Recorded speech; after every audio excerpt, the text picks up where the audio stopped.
Hello, I'm Dr. Gloria Horsley. And I'm her daughter, Dr. Heidi Horsley. Heidi and I want to welcome you to Open to Hope Conversations, the podcast. We believe that the greatest gift you can give yourself after a loss is hope, using this moment to connect with others who have not only survived but thrived. So let's get started.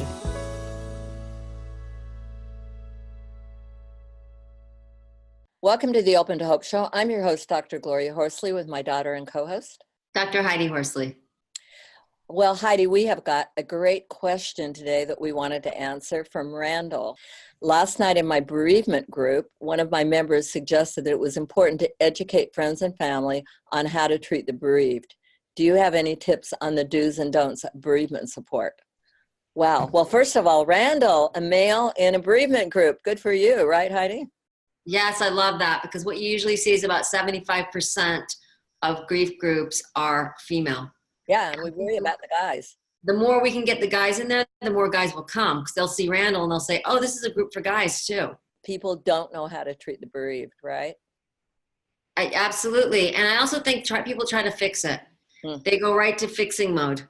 Here's a whole bunch of books about grief. Let me help you. Let me fix it. And the reality is, I think initially what we all want is just someone to be there with us and just to acknowledge and validate how hard it is and how hard our life is and how our life has been completely turned upside down and how we don't know how we're going to get through this. Yeah. That's where you want to start with people, not trying to fix things. Right. Well, Randall, I was thinking about, we had Abel Keogh on our show years ago. His wife was pregnant and she killed herself, and he wrote a book called A Room for Two. But I loved what he did. You want to know how he educated his friends about helping him? He had them come and renovate an old house that he wanted to move into. And how did that help him?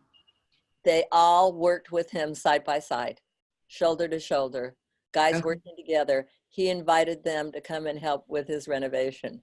And do you remember one of the people we had on invited his friends to come and play ping pong with him? They had to come every night after dinner and play 1 hour of ping pong, and they traded who did ping pong. That's great. Yeah, and he asked for that. Well, it doesn't put a lot of pressure on people. Sometimes we want to talk, sometimes we don't. And also, a lot of the best conversations we have are when we're doing something. Yeah. So I love this idea. For guys, they may want to educate the people that I need stuff done with me. I don't want to talk about it. So then that way you're educating them without even talking. But let's get to some of the things that people say that you don't want them to say. And there are things like, well, Heidi, do you want to say some of the things that we don't want to? Yes. One of the things that I hate the most is anything that starts with at least. Mm-hmm. At least your brother was young. At least he went fast. At least it was sudden. At least you still have siblings. Mm-hmm. Siblings don't replace the person that died. Right. Anything like that. It's really irritating, and it minimizes what we're going through, and it's not helpful at all. Yeah. And, in educating people, you might say, wow, I really have trouble with it when people say at least. So do the I thing. I have trouble hearing, this kind of thing. If you use the I, it brings it to you, and it doesn't put them on the defensive, because they do want to help you, but they don't know exactly how. So try to start with those I statements. And I think they do want to help you, but I also think people have a really hard time seeing us grieving, especially if we're grieving a lot. Yeah, and they don't know how to deal with it, and they don't. And oftentimes they also want us to get back to our lives quicker than we're ready to. And the reality is we need to figure out how we're going to create our new life, the next chapter. Mm-hmm. We can't go back to our old life because the people that we loved aren't in it anymore. So, and people want you to be like you were sometimes. They do. They totally do. My friend's son died recently, and her husband, who is her second husband, I was talking to him on the phone, and he said, Gloria, it's really hard to be with a bereaved parent. Mm-hmm. He said it's really hard. So I think one thing that you have to realize, it is really hard for people to be with us. And, you have to cut them some slack on some of these weird comments. Well, I think we also need to teach people how to be good grief support, which you said earlier. Yeah. We need to tell people what we need. Mm-hmm. Maybe I need someone to come over and clean my kitchen. Mm-hmm. It's not helpful when somebody says to me, when Scott died, when someone would say to me, let me know if you need anything. Right. Call me if you need anything. I didn't even know what I needed. How am I going to tell them what I need? I need my brother back.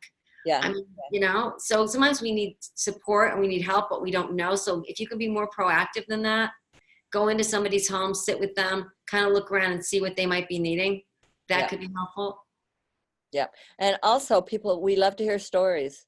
So tell the stories online, tell the happy stories that you remember about their loved one, and they want to hear their name. And I love the online, Heidi, because there's opportunities for people to talk and make videos. Scott died so many years ago, and when the internet came about, all of a sudden we had all these people reaching out and talking about how they had missed him. Well, and I guess that's how you can be good grief support, Mom, is you can say to someone, hey, tell me about your child or your sibling or, whoever. Tell me stories about them. What were they like? What did they like to do? What did they like to eat? Were they involved in sports? I mean, get to know them. Because like you said, the way they died was a moment in time. The way they lived is what we really remember and what we want to talk about. Mm-hmm. So Heidi, talk a little bit about different kinds of friends. I know you talk about that sometimes, about that.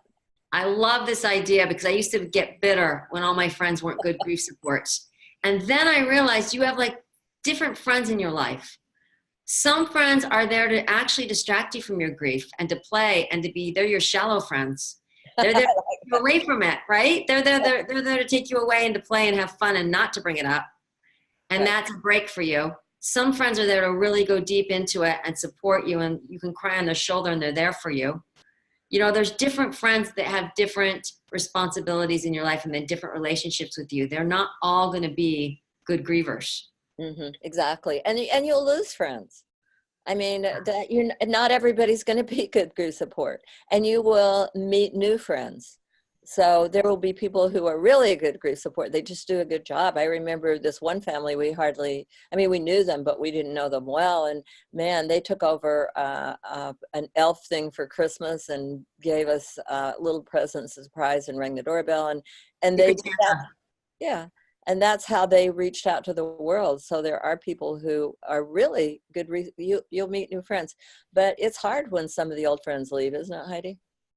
It is. It's really painful. And, sometimes they'll leave for a while and they'll return.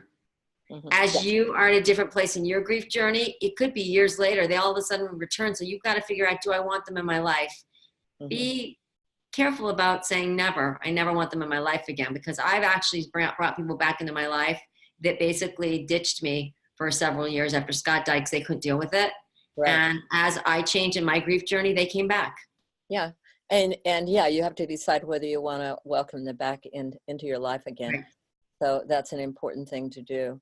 And Randall, I imagine you're working, and that's a whole other issue that we've done other shows on. You can go to Open to Hope and read about support at work, because you do have to educate people at work sometimes too.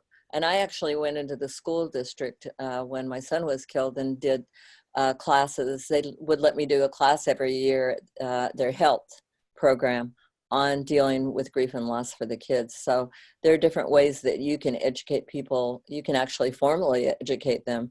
And depending on how your family member died, you may want to go into that area and offer to give them, study it a little bit yourself, and then offer to do something proactive for them in the community. So I like that idea. And the other thing I would say is people shouldn't shit on anybody.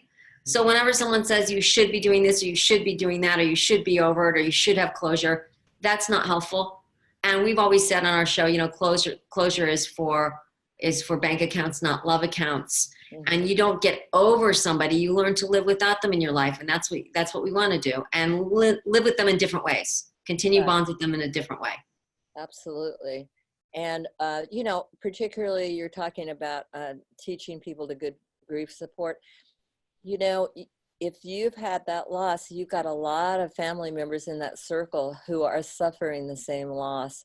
It's very tricky, particularly early on, asking people to grieve in a certain way. I mean, sometimes you may have to remove yourself from the situation. We know there are we have situations that we've talked to people where there's alcohol or drugs or something involved, where people become obnoxious during holidays or whatever. And we've done shows on that. So you can look at that. We've done a lot of shows on specific issues at specific times. And it's important for you to look at not only the person, but look at the situation, be prepared.